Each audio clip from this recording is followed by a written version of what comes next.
السلام علیکم ورحمۃ اللہ وبرکاتہ۔ میں وقاص قادر آبادی، آپ دیکھ رہے ہیں اعظم نیوز نیٹ ورک۔ ہم اس وقت موجود ہیں اکاڑا شہر میں۔ پورے پاکستان میں 5 فروری کو یوم یکجہتی کشمیر کے حوالے سے ریلیاں نکالی گئی ہیں۔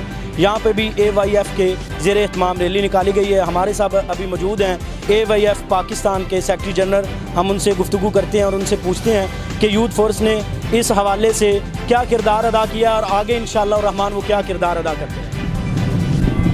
بسم اللہ الرحمن الرحیم۔ سب سے پہلے تو آپ کا شکریہ۔ اہل حدیث یوتھ فورس پاکستان نے آج کے دن کے حوالے سے پاکستان بھر میں الحمدللہ ہمارا جو نیٹ ورک ہے، تمام ہمارے جو اضلاع ہیں، شہر ہیں، وہاں کے ذمہ داران کو یہ ہدایات جاری کی تھی کہ آپ نے آج کے دن ریلیز، سیمینارز، پروگرامز کشمیر کے حوالے سے منعقد کرنے ہیں۔ ابھی تھوڑی دیر پہلے اسی چوک میں اکاڑا میں مرکزی جمعیت اہل حدیث یوتھ فورس اور سٹی و ضلع اکاڑا نے بڑا شاندار پروگرام انعقاد کیا تھا، جس میں ضلع بھر سے، شہر بھر سے لوگ کشمیریوں کے ساتھ اظہار یکجہتی کے لیے حاضر ہوئے۔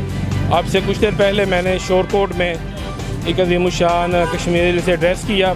اسی طرح ہمارے پریزیڈنٹ عامر صدیقی صاحب بھی، دیگر ہمارے جو کیبنٹ کے اراکین ہیں، وہ مختلف شہروں میں جو کشمیر ریلیز ہیں، سیمینارز ہیں، پروگرامز ہیں، ان میں کشمیریوں کے ساتھ اظہار یکجہتی کے لیے شریک ہوئے ہیں۔ جی شکریہ سر۔ ہمیں یہ بتائیے گا کہ ہم یہ جو یکجہتی کرتے ہیں، اس کا ہمیں کچھ فائدہ بھی ہوگا یا نہیں ہوگا، یا اس حوالے سے آپ کیا کہنا چاہتے ہیں؟ ہمیں فائدہ ہو نہ ہو، لیکن میں یہ سمجھتا ہوں کم از کم جب مقبوضہ کشمیر میں ہمارے کشمیری مظلوم بھائی اور بہنیں، ہمارے بزرگ، ہماری مائیں پاکستانیوں کو اس طرح اپنے ساتھ اظہار یکجہتی کرتے ہوئے دیکھتے ہیں تو یقیناً ان کے دل کو اطمینان اور سکون ملتا ہوگا، اور یہی ہمارا حاصل ہے۔